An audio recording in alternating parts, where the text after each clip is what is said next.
Vision ന്യൂസിലേക്ക് സ്വാഗതം. നമ്മുടെ ആനുകാലിക പ്രശ്നങ്ങൾ ചർച്ച ചെയ്യുന്ന ഒരു പരിപാടിയാണ് മറുപുറം. ഇന്ന് നമ്മൾ മാന്തംകുണ്ട് ന്യൂ ഇയർ ആഘോഷവുമായി ബന്ധപ്പെട്ട ചില പ്രശ്നങ്ങൾ ഉടലെടുത്തിരുന്നു. അതിൻ്റെ നിജസ്ഥിതികളാണ് നമ്മൾ ചർച്ച ചെയ്യുന്നത്. ആദ്യമായി നമ്മുടെ ഈ പ്രോഗ്രാമിൽ മാന്തംകുന്ന് റെസിഡൻസ് അസോസിയേഷൻ്റെ കെ മുരളീധരൻ്റെ വാക്കുകളാണ്. സഹോദരി സഹോദരന്മാരെ, പത്ര ദൃശ്യ മാധ്യമ സുഹൃത്തുക്കളെ, തളിപ്പറമ്പ് പോലീസ് സ്റ്റേഷനിലെ ബഹുമാനപ്പെട്ട നിയമപാലകരെ, ഈ മാർച്ചിന്റെ ഉദ്ദേശ ലക്ഷ്യങ്ങളെ സംബന്ധിച്ച് ഇവിടെ സ്വാഗതം പറഞ്ഞ വിജേഷ് കുറെ കാര്യങ്ങൾ പറഞ്ഞിട്ടുണ്ട്. കൊണ്ട് ആവർത്തന വിരസത ഒഴിവാക്കിയ നമ്മുടെ റെസിഡൻസ് അസോസിയേഷൻ എന്ന് പറഞ്ഞാൽ തളിപ്പറമ്പ് എസ് ഐ ദിനേശൻ സാറിന് കൃത്യമായിട്ട് അറിയാം. നമ്മളെല്ലാ രാഷ്ട്രീയക്കാരും ഇതിനകത്തുണ്ട്. ദൗർഭാഗ്യവശാൽ ഒരു പാർട്ടിയുടെ ഉത്തരവാദിത്തപ്പെട്ടവരാരും ഞങ്ങളോട് സഹകരിക്കാറില്ല. അതിന്റെ പീഡനമാണ് 3 വർഷമായി നമ്മൾ അനുഭവിച്ചുകൊണ്ടിരിക്കുന്നത്. ചിലപ്പോൾ പോലീസ് ഉദ്യോഗസ്ഥന്മാർ ധരിക്കുന്നുണ്ടാവും നമ്മൾ ആളെല്ലാം കുറഞ്ഞുകൊണ്ട് ഇത്രയേ ഉള്ളൂ. ആയിക്കോട്ടെ, നമുക്ക് അത്രയേ ഉള്ളൂ. അണ്ണാരെ കണ്ണനും തന്നാലായതിൽ എന്ന് പറഞ്ഞതുപോലെ ഞങ്ങളെ പ്രതിഷേധം 3 വർഷമായി ഞങ്ങൾ എല്ലാവരെയും അറിയിച്ചുകൊണ്ടിരിക്കുകയാണ്. സാധാരണക്കാരന് കിട്ടേണ്ട നീതി നമുക്ക് കിട്ടണം എന്നതാണ് ഞങ്ങൾ ആവശ്യപ്പെടുന്നത്, വേറൊന്നുമല്ല. കേരളത്തിലെ ഒരു പാർട്ടിക്ക് മാത്രമേ പരിപാടി നടത്തണ്ടൂ, ഒരു പാർട്ടി മാത്രമേ ഇവിടെ എന്തും അവർക്ക് ചെയ്യാൻ വേണ്ടി പറ്റുള്ളൂ. മറ്റുള്ളവരെ ഏത് വിധത്തിലും അടിച്ചമർത്തുക എന്ന ലക്ഷ്യമാണ് തളിപ്പറമ്പിലെ പോലീസ് 3 വർഷമായി നടത്തിക്കൊണ്ടിരിക്കുന്നത്. അതിന്റെ മറ്റ് വിശദാംശങ്ങളിലേക്കൊന്നും പോകുന്നില്ല. ഈ പരിപാടിയിൽ പങ്കെടുത്തവരും വിവിധ രാഷ്ട്രീയ പാർട്ടി നേതാക്കന്മാർക്കും പ്രത്യേകിച്ച് പത്ര ദൃശ്യ മാധ്യമ സുഹൃത്തുക്കൾക്കും ഞങ്ങളൊരു അവസ്ഥ അറിയാം. ഞങ്ങളിപ്പോ പോലീസ് സ്റ്റേഷൻ ആക്രമിക്കാൻ വേണ്ടി വന്നവരൊന്നല്ല. അല്ല, അതുകൊണ്ടായിരിക്കും പോലീസ് റോഡിന്റെ മുകളിൽ തടയാതെ സ്റ്റേഷന്റെ അടുത്ത് എത്തിയത്. നന്നായി. ഏതായാലും ഇതിന്റെ വകയായിട്ട് ഒരു കേസും സ്വാഭാവികമായിട്ട് വരും. ഹൈക്കോടതിയുടെ നിർദ്ദേശപ്രകാരം കേസും നമ്മളെ സംബന്ധിച്ചതൊന്നും ഒരു വലിയ വിഷയമല്ല. പക്ഷേ തളിപ്പറമ്പിലെ നിഷ്പക്ഷരായ പോലീസ് ഉദ്യോഗസ്ഥന്മാരോടും പൊതുസമൂഹത്തോടും നമുക്ക് ചിലത് പറയാനുണ്ട്. ബാക്കി ഉദ്ഘാടനവും കാര്യങ്ങളെല്ലാം പറയുന്നതിനോട് ഞാൻ ഒന്നും പറയുന്നില്ല. കഴിഞ്ഞ 2 വർഷമായി ഞങ്ങൾക്ക് മേക്ക് പെർമിഷൻ തരാറില്ല. കഴിഞ്ഞ വർഷത്തിന്റെ മുൻപത്തെ വർഷം മേക്ക് പെർമിഷൻ ഞങ്ങൾ കൊടുത്തു. അപ്പൊ പിന്നീടാണ് തളിപ്പറമ്പ് എസ് ഐ വിളിച്ച് പറയുന്നത്, നിങ്ങൾക്ക് പരിപാടിയായെന്നാ പറയുന്നത്, നിങ്ങൾക്ക് മേക്ക് പെർമിഷൻ ഇല്ല. ഞാൻ കാരണം ചോദിച്ചപ്പോ അന്ന് എസ് ഐ പറഞ്ഞത് 2 മാസം മുമ്പേ യുവതാര arts and sports club make permission അപേക്ഷ കൊടുത്തിട്ടുണ്ട്. ഞാൻ പിന്നെ അങ്ങനെ 2 മാസം മുമ്പേ അങ്ങനെ കൊടുക്കാൻ പറ്റൂലല്ലോ. സാധാരണ നിയമപ്രകാരം ഒരാഴ്ച മുമ്പേ ആയിക്കഴിഞ്ഞാൽ റിജക്ട് പിന്നെ ചെയ്യും. 2 ആഴ്ചയെങ്കിലും മുമ്പേ മാത്രമേ കൊടുക്കാൻ വേണ്ടി പാടൂ. നല്ല അതൊന്നും നിങ്ങൾ നോക്കണ്ടെന്നാണ്. ഞാൻ പിന്നെ നമ്മളൊരു പൊതുപ്രവർത്തകരാണ്, നമുക്കത് അറിയണം. തന്നില്ല എന്ന് മാത്രമല്ല, കൊള്ളക്കാരോടും ക്രിമിനൽസിനോടും പെരുമാറുന്ന പോലെ തളിപ്പറമ്പിലെ പോലീസ് അന്ന് പെരുമാറി. അന്ന് MK ലൈറ്റ് ആൻഡ് സൗണ്ടുകാരൻ രാത്രി 10 മണിക്ക് വിളിച്ചിട്ടാ പറയുന്നത്, നാളെ പരിപാടിക്ക് മൈക്ക് കെട്ടാൻ പറ്റൂല, എന്റെ വീട്ടിൽ പോലീസ് വന്ന് നോട്ടീസ് പതിച്ചിട്ടുണ്ട്. നോട്ടീസ് പതിച്ചിട്ടുണ്ട് എന്ന് പറഞ്ഞപ്പോ ഞാനും വിജേഷ് ഉൾപ്പെടെയുള്ള ആളുകൾ ആ മൈക്കുകാരനെ പോയി പുലർച്ചെ 3 മണി വരെ കാല് പിടിക്കും പോലെ നടന്നു നമ്മൾ പറഞ്ഞു. എന്റെ ബന്ധു കൂടിയാണ് ആ ലൈറ്റ് ആൻഡ് സൗണ്ടുകാരൻ. ഞങ്ങൾക്ക് 3 മണി വരെ ഞങ്ങളെ കേണപേക്ഷിച്ചിട്ടും അദ്ദേഹം പറഞ്ഞത്, ഒരു പാർട്ടിയുടെ വിവിധ നേതാക്കന്മാർ വിവിധ പ്രദേശങ്ങളിൽ വിളിച്ച് എന്നെ ഭീഷണിപ്പെടുത്തുന്നുണ്ട്, തളിപ്പറമ്പ് എസ് ഐ നിരവധി പ്രാവശ്യം വിളിക്കുന്നുണ്ട്, അതുകൊണ്ട് തരാൻ പറ്റൂല എന്ന് പറഞ്ഞു. ഞങ്ങളന്ന് പുലർച്ചെ 5 മണിക്ക് നിരാശയോടെ വീട്ടിലേക്ക് പോയി. ഈ പോലീസിന് ആരാ ഈ അധികാരം കൊടുത്തത് നമുക്കറിയില്ല. അപ്പൊ അന്ന് ചാനാട് ആരോ മരണപ്പെട്ടത് കൊണ്ട് ഒരു പരിപാടി മാറ്റി വെച്ചത് കൊണ്ട് അന്ന് ആ പരിപാടിയിലെ ചാലാടിൽ ഒരു ലൈറ്റ് ഹൗസ് കൊണ്ട് വന്നിട്ട് ഞങ്ങളന്ന് പരിപാടി നടത്തി. അന്നത്തെ ഡിവൈഎസ്പി വിനോദ് സാർ ഒരു സഹായം നമുക്ക് ചെയ്തു തന്നിരുന്നു. ഞങ്ങള് വെച്ചോട്ട് ക്ഷേത്രം ഗ്രൗണ്ടിലായിരുന്നു. വിനോദ് സാറ് പറഞ്ഞു, നിങ്ങളൊരു കാര്യം ചെയ്യും, തൊട്ടപ്പുറത്തേക്ക് ഒരു മാറ്റി, ഞാനത് വാക്കാൽ അനുമതി തരാമെന്ന്. അങ്ങനെ എൻ്റെ വീട്ടിന്റെ മുമ്പിലുള്ള സ്ഥലം JCB വെച്ച് മിനിറ്റുകൾക്കകം JCB വെച്ച് 5000 രൂപ JCB കൊടുത്ത് ഞങ്ങൾ അന്ന് പരിപാടി അങ്ങേക്ക് മാറ്റി. രാത്രി ഒരു വീരേശ്വര പരാക്രമി ദിനേശൻ എന്ന് പറയുന്ന CI അദ്ദേഹം വന്നിട്ട് ഞങ്ങളെ പെരടി കയറി കുറെ കുഴപ്പമുണ്ടാക്കാൻ നോക്കി. ഞങ്ങൾ പറഞ്ഞാ നോക്കാൻ നോക്കി. എന്നാൽ ഇതേ ദിനേശനും പോലീസുകാരും 100 മീറ്റർ അപ്പുറത്ത് യുവതാര ആർട്സ് ആൻഡ് സ്പോർട്സ് ക്ലബിന്റെ അവരെ പരിസരത്തേ പോകുന്നില്ല. ഞാൻ പിന്നെ അവര് സൗണ്ട് ഓഫ് ആക്കട്ടെ. അപ്പോ അവിടുന്ന് ഇപ്പോഴത്തെ ഒരു ജനപ്രതിനിധി ലൈവായിട്ട് ഈ പരിപാടി കൊടുക്കുന്നുണ്ടായി. അപ്പൊ ഓഫാക്കാൻ വിട്ടുപോയി. ഓഫാക്കാൻ വിട്ടപ്പോ യുവതാരന്റെ സെക്രട്ടറിയും ഈ ഈ ഒരു ജനപ്രതിനിധിയും വെഹിക്കിളിൽ കൂടെ CIക്ക് നിർദ്ദേശം കൊടുക്കുന്നു, അവരെ എന്തായാലും പരിപാടി നടത്താൻ വേണ്ടി പാടില്ല. അപ്പൊ വിനയതയായി സർക്കാരിന്റെ ശമ്പളം പറ്റുന്ന അന്നത്തെ CI ഞങ്ങളടുത്തേക്ക് വന്ന് പേടിപ്പിച്ചു. ഞാൻ പറഞ്ഞു, ലൈവായിട്ട് ഞങ്ങളിത് കേൾക്കുന്നുണ്ട്. പിറ്റേ നമ്മൾ ആ ലൈവ് പുറത്തു വിട്ടു.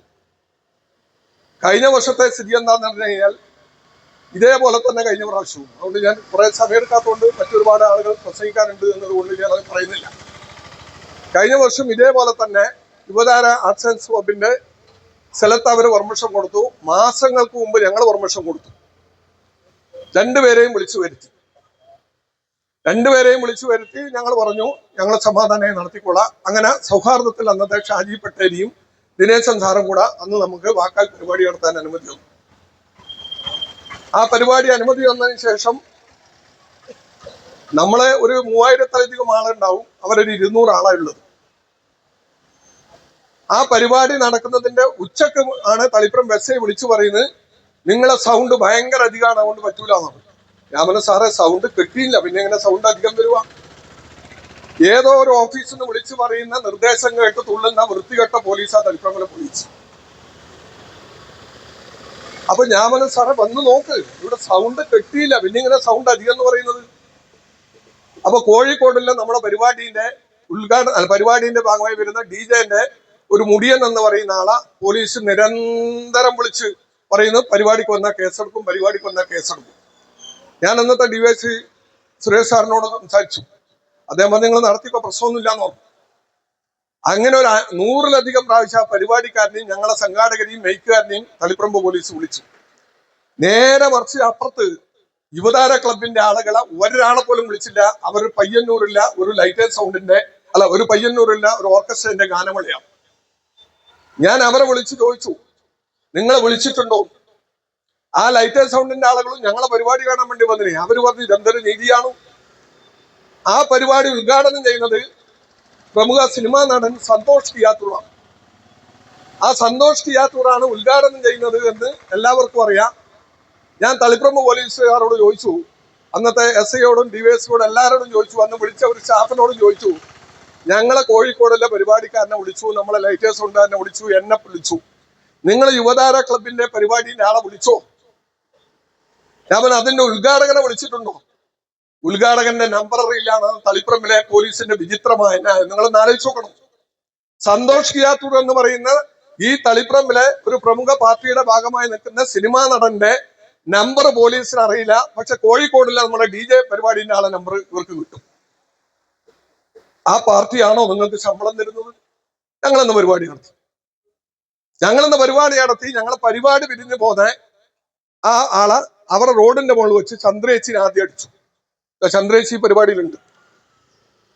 ചന്ദ്രേച്ചിനെ അടിച്ചാളെ പേരൊന്നും ഞാനിവിടെ പറയുന്നില്ല. ചന്ദ്രേച്ചിനെ അടിച്ചു. അതിനുശേഷം ബാബുരാജു എന്ന് പറയുന്ന ഒരാളെ വണ്ടി തടഞ്ഞു. അതിനുശേഷം പരിപാടി കഴിഞ്ഞു പോകുന്ന സരിത, ഇതൊന്നും മനസ്സിലാക്കാൻ വേണ്ടി മാത്രം പറയുന്നത്, സമയം കളയാൻ വേണ്ടിയിട്ടല്ല. സരിതന്റെ മകനും ഭർത്താവും ഭാര്യയും പോകുന്ന കാറ് തടഞ്ഞു. കാറിന്റെ ബോണറ്റിലെല്ലാം അടിച്ച് പൂരത്തെറിയാൻ ആരാ? ഒരു പാർട്ടിന്റെ സെക്രട്ടറിയാണോ തെറി പറയുന്നത്? ഇപ്പത്തെ ഒരു ജനപ്രതിനിധിയാണ് അതിന് നേതൃത്വം കൊടുക്കുന്നത്. എന്നിട്ട് കാറിന്റെ ഡോറ് തുറന്നപ്പോ കാല് പുറത്തിറങ്ങാൻ വേണ്ടി പോയപ്പോ ഡോർ അടച്ചു, കാല് അങ്ങനെ തന്നെ മുറിഞ്ഞു. തളിപ്പറമ്പ് താലൂക്ക് ഗവൺമെന്റ് ആശുപത്രിയിൽ പോയി, ലക്ഷണ്ണാന്ന് കൂട്ടിയിട്ട് പോയത്. അവിടെ കാണിച്ചു, പരിക്ക് പറ്റി, അവിടെ അഡ്മിറ്റ് ആക്കിയില്ല. അപ്പൊ ഇങ്ങനെ ഈ സ്ത്രീനെ ആക്രമിച്ചു എന്ന്, സരിതേനെ ആക്രമിച്ചു എന്ന് വിവരം കിട്ടിയപ്പോ എന്റെ ഫോൺ ഓഫ് ആയതുകൊണ്ട് എന്റെ മകനെ വിളിച്ചു.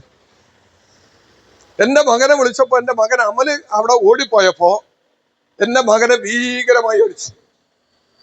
യുവതാര ആർട്സ് ആൻഡ് സ്പോർട്സിന്റെ നേതൃത്വം കൊടുക്കുന്ന പാർട്ടി ആരാണ് അവർ പിന്നെ പരിശോധിച്ചോട്ടെ. തളിപ്പറമ്പ് CIക്കും DYSPക്കും നന്നായിട്ട് അറിയാം. അവരവരെ ഭൃത്യന്മാരാണ്, അവര് ഭൃത്യപ്പണിയെടുക്കുന്നവരാണ്. അത് ഞാൻ പിന്നീട് പറയാം. ഭീകരമായി അടിച്ചു. തളിപ്പറമ്പ് പോലീസിൽ ഞങ്ങൾ പരാതി കൊടുത്തു. തളിപ്പറമ്പ് പോലീസ് പരാതി കൊടുത്തോ ഇപ്രാവശ്യം നമ്മളെ അടിക്കാൻ നേതൃത്വം കൊടുത്ത സതീശൻ എന്ന് പറയുന്ന പക്ക ക്രിമിനൽ എന്ന് പോലീസ് സ്റ്റേഷൻ എന്ന് പറഞ്ഞെന്താ, ഇത് കള്ളക്കേസാണ്, നിന്റെ പേരിൽ കേസെടുക്കുന്നുണ്ട്. ഹരിയോട് നിന്റെ പേരിൽ കേസെടുക്കും, ഇത് കള്ളക്കേസാണ്, അങ്ങനെ ഒരു സംഭവമേ ആണ് നടന്നില്ലാവെന്ന് പറഞ്ഞു. ഞങ്ങള് നിരവധി പ്രാവശ്യം വന്ന് നാനാണ്ട് ഉൾപ്പെടെയുള്ള ആളുകൾ വന്നപ്പോ ഒരു കാരണവശാലും കേസെടുക്കാൻ തയ്യാറായില്ല എന്ന് മാത്രമല്ല, പരിക്ക് കാണിച്ചപ്പോ ഇത് കള്ളപ്പരാതിയാണെന്ന് പറഞ്ഞു. എന്നിട്ട് ഞങ്ങളെ കണ്ണൂർ റൂറൽ SP പരാതി കൊടുത്തു. റൂറൽ SP പരാതി കൊടുത്തപ്പോ റൂറൽ SP അടിയന്തരമായി നമ്മുടെ മുമ്പ് തന്നെ വിളിച്ചു പറഞ്ഞു, അടിയന്തര പ്രാധാന്യത്തോടെ ഇത് അന്വേഷിക്കണം എന്ന് പറഞ്ഞ് അവരിങ്ങോട്ടേക്ക് വിവരം കൊടുത്തു. അന്നത്തെ DYSPന്റെ അടുത്ത് ഞാൻ പോയി, DYSP എന്റെ മുമ്പും തന്നെ CIയെയും SIയെയും വിളിച്ചു പറഞ്ഞു ഇതിനെ വസ്തുത പരിശോധിച്ച് കേസെടുക്കണം എന്ന് പറഞ്ഞ് ആ DYSPയുടെയും SP-യുടെ റൂറൽ SP-ന്റെയും നിർദ്ദേശം മറികടന്ന് അന്നത്തെ CIയും തളിപ്പറമ്പ് പോലീസും ഒരു കേസും ചർച്ച ചെയ്യാൻ തയ്യാറായില്ല. ഞങ്ങളെ 4 ആളുടെ പേരിൽ കേസെടുത്തു. അവർ 5 ആളുടെ പേരിൽ കേസെടുത്തപ്പോ എന്നെ നേതാവിന്റെ കണക്കൊന്നും ഇവർ കൂട്ടൂല. അന്ന് യുവതാര ക്ലബിന്റെ നേതൃത്വം കൊടുക്കുന്ന ഒരു പാർട്ടിയുടെ നേതാക്കന്മാർ അവിടെ എല്ലാവരും ഉണ്ടായി, ലോക്കൽ സെക്രട്ടറി ഉൾപ്പെടെയുള്ള ആളുകൾ ഉണ്ടായിനി. അവരെ പേര് കേസില്ല, അവർക്ക് ചായയും കടിയും, ഞങ്ങൾക്ക് കേസും. ആയിക്കോട്ടെ, പ്രശ്നമില്ല. ഞങ്ങൾ പ്രൈവറ്റ് കംപ്ലൈന്റ് കൊടുക്കാൻ വേണ്ടി തീരുമാനിച്ചു. പിന്നെ അങ്ങനെ ഞാൻ 4-5 പ്രാവശ്യം പോയി. അവസാനം 15-ാം തീയതി, ഡിസംബർ മാസം 15-ാം തീയതി ഞങ്ങൾ മേക്ക് പെർമിഷൻ കൊടുത്തു. മേക്ക് പെർമിഷൻ കൊടുത്തതിന് ശേഷം 2 പ്രാവശ്യം ഞാൻ DYSPനെ കണ്ടു.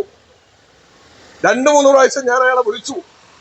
തളിപ്പറമ്പ് DYSP പ്രേമേന്ദ്രൻ സാറ് പറയുന്നത് മേക്ക് പെർമിഷൻ തലേന്നും തരാം, അവരെന്തായാലും പെർമിഷൻ തരുന്ന പറയും. അവര് മേക്ക് പെർമിഷൻ തരാതിരിക്കൂല, അവര് പരിപാടി നടത്താതിരിക്കൂല എന്നാണ് DYSP എന്ന് പറയുന്ന അദ്ദേഹം ജൂലൈ മാസം പിരിയാൻ വേണ്ടി പോകുന്നതാണ്. ഇനി ഏതെങ്കിലും ശ്രീകണ്ഠപുരം പോലത്തെ സ്ഥാനാർത്ഥിയാവുമെന്നൊന്നും ഇപ്പൊ നമുക്ക് പറയാൻ വേണ്ടി കഴിയില്ല. അത് നിങ്ങളെ വ്യക്തിപരമായ കാര്യം. അയാള് പറയുന്നത് എന്തായാലും അവർ തരും, 2 ദിവസം മുമ്പേ പെർമിഷൻ തന്നാലും മതി, തരുന്ന പറയും. അവര് മേക്ക് പെർമിഷൻ തരും, അവര് പരിപാടി നടത്തുന്ന അദ്ദേഹം പറയുന്നത്. ഞാൻ പറഞ്ഞു അവര് ഇപ്രാവശ്യം പരിപാടി ഇല്ല. അന്ന് അവരെ കെട്ടിടത്തിന്റെ ഉദ്ഘാടനവുമായി ബന്ധപ്പെട്ടുകൊണ്ട് വിപുലമായ പരിപാടി നടത്താനാണ് യുവതാര ക്ലബ്ബ് ആലോചിച്ചിട്ടുള്ളത്. ഞങ്ങൾ മാസങ്ങൾക്ക് മുമ്പ് പരിശീലനം നടത്തിയിട്ട് കൊണ്ടിരിക്കുന്ന നിങ്ങൾ ദയവ് ചെയ്ത് ഞങ്ങളെ സഹായിക്കണം. പിന്നെ 30-ാം തീയതി രാവിലെ ഞങ്ങളെ വിളിക്കും. ഞങ്ങളെ സെക്രട്ടറിനെ വിളിച്ചിട്ട് പറയുന്നത് നിങ്ങൾക്ക് മേക്ക് പെർമിഷൻ ഇല്ല. 2 റിജക്ട് ചെയ്തിരുന്നു. 2 റിജക്ട് ചെയ്തെന്ന് പറഞ്ഞ് ഞാൻ പോലീസിന് അന്നത്തെ മേക്ക് പെർമിഷൻ കഴിയാൻ ഞാൻ അദ്ദേഹത്തെ വിളിച്ചു. സതീശൻ തന്നെ ആ പേര് എന്ന് തോന്നുന്നു. അദ്ദേഹം പറഞ്ഞു, മുരളിയേട്ടാ എനക്കൊന്നും പറയാമെങ്കിൽ നിങ്ങൾ DYSPനെ കണ്ടോ. അവർ 22-ാം തീയതി പെർമിഷൻ തന്നു. 15-ാം തീയതി ഞങ്ങൾ പെർമിഷൻ കൊടുത്തു. 22-ാം തീയതി യുവതാര സെക്രട്ടറി CPM-ന്റെ ലോക്കൽ കമ്മിറ്റി മെമ്പറായ VP സന്തോഷ് അപേക്ഷ കൊടുത്തു. അത് വ്യക്തമായി പറയണമെന്ന് ഞാൻ ഇത് ഞങ്ങളല്ലാന്ന് ചിലപ്പോ പറയും. അപ്പോ 15-ാം തീയതി 3 പ്രാവശ്യം DYSPനെ കണ്ടെത്തും. DYSP പറയുന്നത് അവര് മേക്ക് പെർമിഷൻ തരും, അവർ പരിപാടി നടത്തുന്നു. അപ്പൊ ഞാൻ വിളിച്ചെടുത്ത് DYSP ഫോൺ എടുക്കുന്നില്ല. ഒരു കാരണവശാലും അദ്ദേഹം ഫോൺ എടുക്കാൻ തയ്യാറാകുന്നില്ല. അദ്ദേഹം ഇവിടുത്തെ ഒരു പാർട്ടി സെക്രട്ടറിയുടെ അരുമ ശിഷ്യനാണ്. ഞാൻ എന്നിട്ട് നേരെ ഇവിടെ വന്നു. ഞാൻ വന്നപ്പോ വളരെ മോശമായ പെരുമാറ്റമാണ് ആ DYSPന്റെ ഭാഗത്ത് എനിക്ക് ഉണ്ടായത്. ഞാൻ അദ്ദേഹത്തോട് പറഞ്ഞു, 44 വർഷത്തെ പൊതുപ്രവർത്തനത്തിന്റെ അനുഭവം എനിക്കുണ്ട്. നിങ്ങളെക്കാളും 3-4 വയസ്സ് എനിക്ക് കൂടുതലാണ്. നിങ്ങൾ തളിപ്പറമ്പ് SI ആയിരിക്കുമ്പോഴേ എനിക്ക് നിങ്ങളെ അറിയാം, SI CI ആയിരിക്കുമ്പോഴേ നിങ്ങളറിയാം. നിങ്ങളൊരു പാർട്ടിയുടെ പക്ഷപാതപരമായ നിലപാട് ദയവ് ചെയ്ത് സ്വീകരിക്കരുത്. നിങ്ങളെ കാല് ഞാൻ പിടിക്കാം, നിങ്ങൾ പെർമിഷൻ തരണമെന്ന് പറഞ്ഞു. അദ്ദേഹം പറഞ്ഞു 1/2 മണിക്കൂർ എനിക്ക് സമയം വേണമെന്ന്. ആ 1/2 മണിക്കൂർ 30-ാം തീയതി 1/2 മണിക്കൂർ ഇപ്പോഴും കഴിഞ്ഞില്ല കേട്ടോ. 30-ാം തീയതി 1/2 മണിക്കൂർ ഈ 5-ാം തീയതി 11 മണിയാകുമ്പോഴും തളിപ്പറമ്പ് DYSPയുടെ 1/2 മണിക്കൂർ കഴിഞ്ഞില്ല. അപ്പൊ എനിക്ക് കാര്യം മനസ്സിലായി. ഈ CIയും DYSPയും കൂടെ ആലോചിച്ചുകൊണ്ട് യുവതാര ക്ലബിനെ കൊണ്ട് മേക്ക് പ്രൊമോഷൻ കൊടുപ്പിക്കുകയാണ് ചെയ്തത്. സ്പെഷ്യൽ ബ്രാഞ്ച് റിപ്പോർട്ടാണ്, പരിപാടിയില്ല എന്നുള്ള റിപ്പോർട്ടാണ് ഞാൻ മനസ്സിലാക്കുന്നത്. എന്നോട് വന്ന് ഇവിടെ വന്ന് ചൂടായിടൊന്നും നടക്കൂല എന്നാ DYSP. ഇയാളെ പാർട്ടി ഓഫീസാ ഇത്? തളിപ്പറമ്പ് DYSP ഓഫീസിൽ ഏത് പൗരനും കടന്നതല്ല. ഞാൻ പറഞ്ഞു, ഞാൻ ഉൾപ്പെടെയുള്ളവരെ നികുതി പണം എടുത്താണ് നിങ്ങളെ ശമ്പളം പറ്റുന്നത്. നിങ്ങൾ എങ്ങനെയാ അപമര്യാദയായിട്ട് പെരുമാറുന്നത്? ആ DYSP ഓഫീസിലെ 3-4 സ്റ്റാഫ് കാണുന്നുണ്ടായി. ഞാൻ പറഞ്ഞു, സാറേ നിങ്ങളെ കാല് പിടിക്കാം, ഈ പ്രാവശ്യം നിങ്ങളൊന്ന് അനുമതി തരണം. ഞാൻ ഈ 60 വയസ്സിനിടയിൽ എന്നെ അറിയുന്ന പോലീസ് ഉദ്യോഗസ്ഥന്മാർക്കും പത്രമാധ്യമ സുഹൃത്തുക്കളും അറിയാം, ഒരാളെ മുമ്പിൽ നില കുനിച്ചില്ല, ഇനി കുനിക്കാനും പോകുന്നില്ല. പക്ഷെ ഞാനൊന്നൊരു പരിപാടി മാന്യമായി നടത്തണമെന്നില്ല കൊണ്ടുവന്നു. ഒന്നും തന്നില്ല. ഞാൻ SIനെ വിളിച്ചപ്പോൾ അദ്ദേഹം ഒരു മാന്യമായ സംസാരം നിങ്ങളോട് നടത്തി. അപ്പൊ വൈകുന്നേരം വരുന്നുണ്ട് ഇതി അമീനെ പോലെ നമ്മുടെ പുതിയ ചങ്ങായി CI ബാബുമോൻ. ഇദ്ദേഹം വന്നു, അവിടുന്ന് സ്ഥലമെല്ലാം പരിശോധിച്ചു. എന്നോട് ചോദിച്ചു, നിങ്ങളാരാ? ഞാൻ ഒമത്ത് മുരളി. നിങ്ങളെ പറ്റി അറിയാം. ചെന്ന പ്രശ്നം അല്ല, പരിപാടി പിന്നെ പ്രസ്താവം 10 മണിയാകുമ്പോൾ മേക്കയക്കണം. ഞാൻ പറഞ്ഞു, MLAന്റെ ക്യാബിനറ്റ് സ്ക്വയറിൽ എത്ര മണി വരെയാ പരിപാടി? ബേർഡന്റെ പരിപാടി എത്ര മണി വരെയാ? ഒരു ന്യൂ ഇയർ പരിപാടിക്ക് നമ്മളെ മാത്രം എന്തിനാ സാറേ നിങ്ങൾ വന്ന് ഇങ്ങനെ ബുദ്ധിമുട്ടിക്കുന്നത്? എന്നാ എനിക്ക് മനസ്സിലാകുന്നില്ല. ഈടെ മാത്രം SP-ന്റെ നിർദ്ദേശമുണ്ട്. SP എന്ന മാന്നംകുണ്ട് റെസിഡന്റ് ശത്രുവാണോ SP? അന്യ സംസ്ഥാനക്കാരനെ അയക്കുന്ന പ്രശ്നം. ഞാൻ ചുരുക്കി പറയാൻ നിന്നിട്ട് അവസാനം അയാൾ പറഞ്ഞു, രാവിലെ 9 മണിക്ക് അങ്ങേക്ക് വരണം. ഞാൻ എന്തിനാ? നിങ്ങൾ എത്ര ആളാണ് ഇല്ലത്? ഞാൻ എത്ര ആളായില്ല. കഴിഞ്ഞ കേസിൽ നിങ്ങൾ എത്ര ആളാണോ? ഞാൻ നിങ്ങൾ അന്വേഷിച്ചിട്ടല്ലേ പറയുന്നത്, എന്നോട് നിങ്ങൾ വരണം എന്ന് പറയും. രാവിലെ 9 മണിക്ക് നിങ്ങളെ കേസിൽ അന്ന് പ്രതിയായ ഞാൻ കേസ് കഴിഞ്ഞു, ഫൈനും അടച്ചു, കേസ് തീർന്നു. പിന്നെന്ത് കേസ് വന്നിനി? കേസ് കഴിഞ്ഞാൽ പിന്നെ പ്രതികളുണ്ടോ? ഞാൻ നിങ്ങളെ ക്ലാസ് ഒന്നും എടുക്കണ്ടേ? ഇതൊന്നും നിങ്ങൾക്ക് ആയില്ല. അല്ല, വരണം. അപ്പൊ ഞാൻ പറഞ്ഞ കാലം പിന്നെ പോവാന്ന് ഞാൻ പറഞ്ഞു. രാവിലെ വിളിക്കാൻ തുടങ്ങി പോലീസ് സ്റ്റേഷനിൽ. CIനെ കാണണം. അപ്പൊ ഇയാളെ രാഷ്ട്രീയ പശ്ചാത്തലം എനിക്ക് നന്നായിട്ട് അറിയാം. ഇയാള് കണ്ണവരത്തെ ഒരു പ്രമുഖ പാർട്ടിയുടെ കൊടി പൊലിച്ചു കളഞ്ഞിട്ട് അയാളെ യജമാന സ്നേഹം കാണിച്ച ഒരു ചരക്കാണ്, ഒരു സംശയം വേണ്ട. അപ്പൊ ഞാൻ അയാളോട് 1.5 മണിക്കൂറോളം സംവാദം നടത്തി. അയാൾ പറഞ്ഞു, ഞാൻ പറഞ്ഞു നിങ്ങളെന്താ? ഞാൻ പറഞ്ഞ ഒരു 10-44 വർഷമായി നമ്മളൊരു പൊതുപ്രവർത്തനം. അന്ന് ഇയാൾ ചോദിക്കുന്നത് എത്രയോ വയസ്സ്? നമ്മൾ 60. അപ്പൊ എനിക്ക് തല കർപ്പിച്ചുകൊണ്ട് ചെറുതാന്ന് വിചാരിച്ചിട്ടുണ്ടോ ഇയാൾ? ഞാൻ പറഞ്ഞു, നിങ്ങളൊരു കാര്യം മനസ്സിലാക്കേണ്ടത്, ഒരു പ്രശ്നമില്ലാതെ ഞങ്ങൾ പരിപാടി നടത്താം. നിങ്ങൾ ദയവ് ചെയ്ത് ഞങ്ങളൊന്ന് സഹായിക്കണം. അത്രമാത്രം ഒരുപാട് സമയം സംസാരിച്ചു. അയാൾ പറയുന്നത് നിങ്ങൾ പ്രിവെന്റീവ് അറസ്റ്റ് കാണിക്കുന്നു. ഞാൻ എന്തിനു പ്രിവെന്റീവ് അറസ്റ്റ്? മുൻകരുതൽ അറസ്റ്റ്. ഞാൻ വെച്ചു മുഖ്യമന്ത്രി അറിഞ്ഞേണ്ട വരുന്നുണ്ടോ? മുൻകരുതൽ അറസ്റ്റ് നടത്താൻ സമീപകാലത്ത് അങ്ങനെയാണ് നമ്മൾ കാണുന്നത്. എന്നിട്ട് നമുക്കൊരു നോട്ടീസ് വന്നു. ആ നോട്ടീസിൽ ഒന്നുമായി ബന്ധപ്പെട്ട് പറയുന്നില്ലേ? നോട്ടീസിൽ മയക്ക് ഉപയോഗിച്ച് പരിപാടി സമയക്രമത്തിനനുസരിച്ച് നിർത്തണം, മയക്കുമരുന്ന് ഉപയോഗിക്കരുത്, മദ്യപാനം ഉണ്ടാകാൻ പാടില്ല, ആളുകൾ കൂടുന്നുണ്ടെങ്കിൽ ആളെ ഒഴിവാക്കണം, പ്രശ്നങ്ങളില്ലാതെ പരിപാടി നടത്തിയാൽ പ്രശ്നങ്ങൾ ഉണ്ടായാൽ കേസെടുക്കുമെന്ന് പറഞ്ഞ നോട്ടീസ് എന്റെ കഴിച്ചുകൊണ്ട് നോട്ടീസ് പത്രക്കാർക്ക് കൊടുത്തിയ. അങ്ങനെ നിങ്ങളെ ബാക്കി 3 ആളും വരണമെന്നോ? ഞാൻ പറഞ്ഞ അങ്ങേ ഭാഗത്ത് മേക്ക് പ്രൊമോഷൻ കൊടുത്തിട്ടുണ്ട്, പരിപാടി ഉണ്ടെന്നല്ലേ പറയുന്നത്. അങ്ങേ ഭാഗത്ത് 5 ആളെ പേരെന്റെ മുമ്പ് വായിച്ചു. അവർക്ക് നോട്ടീസ് കൊടുക്കും, അവരെ വരുത്തുന്നു. ഞാൻ അവർക്ക് കൊടുക്കണം, അവരെ വരുത്തണം. അപ്പൊ ഞാൻ വേഗം വിജേഷിനെയും ഷിജുവിനെയും ബിജുവിനെയും വിളിച്ചു. ഏതായാലും ഈ മെമ്മോ കൈപ്പറ്റു എന്ന് പറഞ്ഞു. മെമ്മോ കൈപ്പറ്റാൻ വേണ്ടി പറഞ്ഞു. ഞാൻ പറഞ്ഞു, നമ്മളായിട്ടൊരു നീതികേട് കാണിക്കണ്ട, മെമ്മോ കൈപ്പറ്റി. അപ്പോഴാണ് ഇയാള് പറയുന്നത്, നിങ്ങൾ അറസ്റ്റ് ചെയ്തതിന്റെ ഇതാണ്, FIR ഇടും, അറസ്റ്റാണ്, FIR ഇടും, അറസ്റ്റാണ്. ഞാൻ പറഞ്ഞു, എന്തിനാ അറസ്റ്റ്? മാത്രമല്ല നമ്മളെ 4 ആളെ ഫോട്ടോ എടുത്തു നടന്ന് ഭീകരന്മാരെ പോലെ. ഞാൻ പറഞ്ഞു, 2002 ഒരു കൊലപാതക കേസിൽ പ്രതിയായപ്പോൾ എന്നെ പോലീസ് കസ്റ്റഡിയിലിടെ വന്നപ്പോ 2002 എന്നെ ഫോട്ടോ എടുക്കാൻ വേണ്ടി പത്രക്കാരും ആളുകളും പോയപ്പോൾ അന്ന് മക്ത മനോഹരൻ വന്ന് ഒരു സഹായം ചെയ്തിട്ട് നമ്മളെ ഫോട്ടോ എടുക്കരുത് ദേവിയെന്ന് പറഞ്ഞിട്ട് ഞങ്ങൾ ഫോട്ടോ എടുത്തില്ല. 2002 കൊലക്കേസിൽ നമ്മളെ ഒരു ഫോട്ടോ എടുക്കാൻ തയ്യാറാകാത്ത തളിപ്പറമ്പിലെ CI പഴയ ഒരു യൂത്തുകാരനുമാണ്, ഒരു പ്രമുഖ പാർട്ടിന്റെ ആളുമാണ്. അതിന്റെ ഓഫീസ് സംഘടനയുടെ ജില്ലാ പ്രസിഡന്റായ അദ്ദേഹം അവർക്ക് വേണ്ടി വിടുപണി ചെയ്ത് ഞങ്ങളെ ഫോട്ടോ എടുത്ത് ഞങ്ങളെ അറസ്റ്റ് കാണിച്ചു. വൈകുന്നേരം പത്രക്കാരെല്ലാം വിളിക്കുന്നുണ്ട്, അല്ല നിങ്ങൾ എവിടെയോ പതുങ്ങിയിരുന്നിട്ട് നിങ്ങളെ അറസ്റ്റ് ചെയ്തു എന്നല്ലേ കാണുന്നു. ഞാൻ പറഞ്ഞു, ഞാനൊരു പൊതുപ്രവർത്തനാണ്. മാന്തം കൊണ്ട് 11:15 മണിക്ക് പിന്നെ ഡേറ്റ് തെറ്റിപ്പോയി. ഞാനിങ്ങനെ പതുങ്ങി നിൽക്കുന്നു. നമ്മളെ 4 ആള് പതുങ്ങി നിൽക്കുമ്പോൾ കിയാന്റെ നേതൃത്വത്തിൽ, CI ബാബുമോന്റെ നേതൃത്വത്തിൽ പട്രോളിംഗ് നടക്കുന്നു. പട്രോളിംഗ് നടക്കുമ്പോൾ പിന്നെ ചോദിച്ചു, എന്താ ഇവിടെ നിൽക്കുന്നു? അപ്പൊ എനിക്ക് മറുപടിയില്ല. മറുപടി ഇല്ലാത്തതുകൊണ്ട് ഞാൻ പരുങ്ങുമായിരുന്നു. ഞാൻ മറ്റേ പരിപാടിക്ക് പോകാൻ വേണ്ടിയിട്ടാണ് അവിടെ നിൽക്കുന്നത്. പരുങ്ങുമായിരുന്നു. പരുങ്ങുന്നത് കൊണ്ട് എന്തോ കുറ്റകൃത്യം ചെയ്യാനുള്ള ഉദ്ദേശത്തോടു കൂടിയാണ് എന്ന് പറഞ്ഞ് FIR എല്ലാവർക്കും കൊടുത്തിട്ടുണ്ട്. FIRന്റെ കൈസാരൊക്കെ ഞാൻ ചോദിക്കും, നാണം വേണ്ടേ നിങ്ങൾക്ക്? നാണം.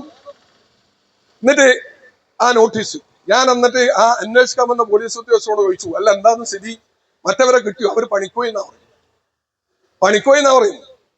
ഞാൻ CIയോട് ചോദിച്ചു, ഞാൻ പറഞ്ഞു CIനെ വിളിച്ചിട്ട് ഞാൻ പറഞ്ഞു, അല്ല സാറേ എന്നാ ഇത് ഇങ്ങനെ ഒരു മാറ്റർ കാണുന്നത്, നിങ്ങൾ മറ്റവർക്ക് നോട്ടീസ് കൊടുത്തില്ലല്ലോ ചോദിച്ചാൽ അത് നിങ്ങൾ നോക്കേണ്ട ആവശ്യമില്ല എന്നാ പറഞ്ഞു. അത് നിങ്ങൾ നോക്കേണ്ട ആവശ്യമില്ല, അവർക്ക് നോട്ടീസ് കൊടുത്തല്ലോ ഇല്ലേ? ഞാൻ ഇങ്ങനെ ഒരു മോശപ്പെട്ട ഭാഷ നിങ്ങൾ എന്തിനാ പത്രക്കാരോട് സംസാരിക്കും? ഞാൻ എനിക്കറിയണ്ടേ? ഒരു പൊതുപ്രവർത്തകൻ 60 വയസ്സുള്ള ഒരു പൊതുപ്രവർത്തകനെ ഈ സംശയാസ്പദമായ സാഹചര്യത്തിൽ അറസ്റ്റ് ചെയ്തു എന്ന് പറഞ്ഞ് നാണം കെടുത്തല.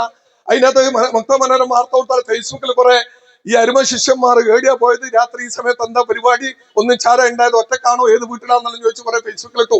അപ്പൊ ഇയാളെ അവരോട് ഗ്യാരണ്ടി കൊടുത്തിനി. യുവതാര ആർട്സ് ആൻഡ് സ്കോപ്പിന്റെ നേതൃത്വത്തിലുള്ള അവർക്ക് ഈ CI എന്ന് പറയുന്ന ആള് വാക്ക് കൊടുത്തിട്ട് നമ്മൾ അപമാനിക്കാനും പരിപാടി നടത്താതിരിക്കാനും കൊടുത്ത ഇതിന്റെ പേരിൽ നിങ്ങൾ പെൻഷൻ പറ്റി കഴിഞ്ഞാൽ പോവുക. ഒരാൾ പെൻഷൻ പറ്റിയിട്ടാണ് മത്സരിച്ചല്ല, പ്രതിപക്ഷത്തിരിക്കണ്ട. ഇപ്പൊ ഇങ്ങനെ വൃത്തികേട് നമ്മളൊക്കെ എന്റെ കുറെ കുടുംബക്കാരും പോലീസിലുണ്ടായി, ഇപ്പോഴും പോലീസ് സർവീസിനകത്തുണ്ട്. നിങ്ങൾ എന്തിനാ, നിങ്ങൾക്ക് ആരാ ശമ്പളം തരുന്നത്? ഞാൻ പറഞ്ഞു നിർത്തുമെന്ന്. അതിനുശേഷം രാത്രി വന്നു എന്നോട്, വയ്യ CI വാക്കാൽ പറഞ്ഞതെന്നാന്ന് പറഞ്ഞു കഴിഞ്ഞാല് കോടതിയൊന്നും കൊടുക്കൂല, നിങ്ങളൊരു 10 മണിക്ക് പരിപാടി നിർത്തണം. ഞാൻ പറഞ്ഞ ആവൂല സാറേ, 10 മണിക്ക് പരിപാടി ആരംഭിക്കുള്ളൂ. അപ്പൊ പറഞ്ഞു എന്ത് ചെയ്യണം? ഞാൻ വന്ന് പറഞ്ഞാൽ, ഞാൻ വിളിച്ചാൽ നിങ്ങൾ ഫോൺ എടുക്കണം. അപ്പൊ ആക്ഷേപമുണ്ടെങ്കിൽ കുറച്ച് ശബ്ദം കുറച്ചാൽ മതി. ഞാൻ അത് നമ്മൾ ചെയ്യാം, ശബ്ദം കുറക്കാന്ന് പറഞ്ഞു. നമ്മള് വാക്കാൽ ഏറ്റു. ഞാൻ വിളികളിൽ ഒരുപാട് വരുവേ, തളിപ്പമ്മല് ഒരുപാട് സമാധാന അന്തരീക്ഷം ആഗ്രഹിക്കാത്ത, ഏറ്റുമുട്ടലും കലഹങ്ങളും ഉണ്ടാക്കി അതിലൂടെ രാഷ്ട്രീയം മുതലെടുക്കുന്ന ചില തൽപര കക്ഷികൾ നിങ്ങളെ വിളിച്ചിരിക്കും. നിങ്ങൾ അതുകൊണ്ട് അത് കേട്ടാൽ നമ്മൾ വിളിക്കുന്നത്. 11 മണിക്ക് ഇയാൾ വിളിക്കാൻ തുടങ്ങി. അപ്പൊ ഇയാള് സംഭവ സ്ഥലത്തന്നെ SP വരും. കണ്ണൂർ റൂറൽ SPക്ക് മാന്തൻകുണ്ട് റെസിഡന്റ് അസോസിയേഷൻ ഈ ജില്ലാ പ്രസിഡന്റും ബന്ധപ്പെട്ട വലിയ നേതാവും വിളിക്കാണ്ട് ആ പോലീസ് സൂപ്രണ്ട് വരുന്ന എനിക്ക് തോന്നുന്നില്ല. ഇയാള് സംഘടനയുടെ പ്രസിഡന്റ് അല്ലേ? ഇയാളും ഈ പറയുന്ന പാർട്ടിയുടെ സ്റ്റേറ്റ് തലത്തിലെ നേതാക്കന്മാർ വിളിച്ചാലല്ലാണ്ട് ഒരു SPയും ഈ മാന്തൻകുണ്ട് റെസിഡന്റ് അസോസിയേഷൻ അടുത്തേക്ക് വരൂല. ഞാൻ നോക്കുമ്പോൾ അയാൾ വന്നിട്ടുണ്ട്, SP സത്യം. ഞാൻ പറഞ്ഞു സാറേ ഒരു 12:30 വരെ ഒന്നിച്ചുള്ള പോലീസ് ഉദ്യോഗസ്ഥന്മാർ ഇവിടെ ഉണ്ടോ എന്ന് പറയാൻ. ഞാൻ നിങ്ങളെ കാല് പിടിക്കാം, ഞാൻ നിങ്ങളോട് അഭ്യർത്ഥിക്കാം, നിങ്ങളൊരു 12:30 മണി വരെ സമയം എന്താ? അപ്പൊ ഞാൻ ഹാപ്പിനെസ് 11 മണിക്ക് തീർത്തു. ഞാൻ പറയുന്നുണ്ട് സ്ഥല റിക്വസ്റ്റ് ക്ലബിൽ പോയി നോക്ക്. അപ്പൊ അവസാനം അയാൾ പറഞ്ഞു 12:15. ശരി 12:15. ഞങ്ങളെ പരിപാടിയെല്ലാം പിന്നെ ഇവരോട് പറഞ്ഞു. അപ്പോ ഒരു തെറ്റ് നമുക്ക് പറ്റിയിട്ടുണ്ട്. 12:16 ഞാൻ അയാളോട് പറഞ്ഞെന്ന് കഴിഞ്ഞാൽ 12:15 എന്നതൊരു 20 ആയിപ്പോയിട്ടുണ്ടെങ്കിൽ സാറ് ക്ഷമിക്കണം. ആയിക്കോട്ടെ. അപ്പൊ 12:16 ഞങ്ങൾ മൈക്ക് ഓഫ് ചെയ്തു. അപ്പോഴാണ് കള്ളന്മാർ സൈസ് മുഖത്ത് ടവല് കെട്ടിട്ട് ഈ CIയും അഡീഷണൽ SI സതീശനും വരുന്നത്. മുഖത്ത് ടവല് കെട്ടിയിട്ട് മുഖം തിരിയാതിരിക്കാനാണ് എനിക്ക് മനസ്സിലായത്. ഞാൻ സ്റ്റേജിൽ നിൽക്കുമ്പോൾ സ്റ്റേജുകാരനോട് എപ്പം ആ പാട്ട് ധരിപ്പിക്കുന്ന പറഞ്ഞു, ഒരു 2 സെക്കൻഡ് സാറേ എടുക്കണം മൈക്ക്, എല്ലായിടത്തും കൊണ്ടുപോയിക്കൊള്ളണം നായിന്റെ മക്കളെ. പിന്നെ പറഞ്ഞ ഭാഷ ഒന്നും ഞാനിവിടെ പറയുന്നില്ല. അത് ആ സംഘടനാ നേതാവിന് ഓഫീസിൽ നിന്ന് കിട്ടുന്ന ഭാഷയാണ്. അയാളെ പറ്റി, ആ CIനെ പറ്റിയുള്ള ഒരുപാട് പ്രശ്നങ്ങൾ ഞങ്ങളെ കൈവശമുണ്ട്. സുപ്രീം കോടതി വരെ പോയാലും ഈ സതീശനെയും തളിപ്രമ CI ബാബുമോനെയും വിടുമെന്ന് നിങ്ങൾ ആരും കരുതണ്ട. അതിനുള്ള കരുത്തും അതിനുള്ള കഴിവും ഞങ്ങൾക്കുണ്ട്. അതിനൊരു രാഷ്ട്രീയ പാർട്ടിയുടെ പിൻബലം വേണ്ടെന്നല്ല, എല്ലാ രാഷ്ട്രീയ പാർട്ടിയുടെ പിൻബലവും വേണം. പക്ഷേ കക്ഷി രാഷ്ട്രീയത്തിന്റെ പേരിലല്ല. അപ്പൊ അയാൾ ഉദ്ദേശം എന്താണെന്ന് പറഞ്ഞു കഴിഞ്ഞാൽ, അയാൾ മറ്റേ വിഭാഗത്തിന് ഉറപ്പ് കൊടുത്തു. ഞങ്ങളെ പരിപാടി അലങ്കോലപ്പെടുത്തും. 16 മൈക്ക് 12:16 മൈക്ക് ഓഫ് ചെയ്തതിന് ശേഷം അദ്ദേഹം ടവല് കെട്ടി ഈ സതീശ് എന്ന് പറയുന്നത് ഞങ്ങൾക്ക് പുല്ല് വലിയ ഒരാളെ വന്നിട്ട് ആക്കിയിട്ട് എന്താക്കണ്ട്. എന്നോട് പറയും നിന്റെ തറവാട്ട് സ്വത്താന്ന്, നിന്നെ എനിക്ക് മുമ്പേ അറിയാം. ഞാൻ എന്റെ ജാതകം കുറിക്കാനാണ് നീ വന്നത്, നിന്നെ എനിക്ക് മുമ്പേ അറിയാം, നിന്നെ ഞാൻ വെച്ചക്കൂല. എന്നിട്ട് അവിടെയുള്ള പോലീസ് ഉദ്യോഗസ്ഥർ വളരെ മാന്യമായി സാറേ വണ്ടി കയറും, ദയവേത് പ്രശ്നമാക്കല്ല. ആ CI ഒഴികെ തളിപ്പുറം SI ദിനേശ് സാറ് വന്ന് വളരെ മാന്യമായ നിലപാട് സ്വീകരിച്ചു. അദ്ദേഹം പറഞ്ഞു മുന്നേറ്റ തൽക്കാലം ഒന്ന് പിരിഞ്ഞു പോകും. തൽക്കാലം പിരിഞ്ഞു പോകും. ഞങ്ങളെ പരിപാടിക്ക് 3000-ലധികം ആളുകൾ പങ്കെടുത്ത വലിയ പരിപാടിയായിരുന്നു. ആയിരക്കണക്കിന് ആളുകൾക്ക് ഭക്ഷണം കൊടുത്തു. ഒരു പ്രകോപനവുമില്ലാതെ സഹോദര ബന്ധം കാത്തു സൂക്ഷിച്ചുകൊണ്ട് ആ പരിപാടി നടത്തിയെടുത്ത് സതീശനെ പട്ടുപത്തൊന്ന് വിളിച്ചു വരുത്തി ഈ CI. എന്തിനാണെന്നറിയോ? ആടെ വന്ന് മൈക്ക് ഓഫ് ചെയ്ത് പ്രസംഗിച്ചാൽ വലിയൊരു കലാപം നടക്കണം. ആടെ ഒരു സംഘർഷം നടന്നു കഴിഞ്ഞാൽ ഞങ്ങളെ കുറെ ആളുകളെ പേര് ജാമ്യം കിട്ടാത്ത വകുപ്പിൽ കേസെടുത്തുകൊണ്ട് വൃത്യപ്പണി നടത്താൻ വേണ്ടി ഇയാൾ ഉറപ്പ് കൊടുത്തതാണ്. ഇത്തരം വൃത്തികെട്ട CI-മാരും ഈ മറ്റൊരു ഓഫീസിന് നിർദ്ദേശം കാണിക്കുന്ന പ്രേമേന്ദ്രനെ പോലെ DYSP ഉണ്ടായാൽ എങ്ങനെ തളിപ്രമൻ നീതി പാലിക്കും? സതീശനെയും ബാബുമോനെയും സംബന്ധിച്ച് കൃത്യമായി ഞങ്ങൾ പറയാ.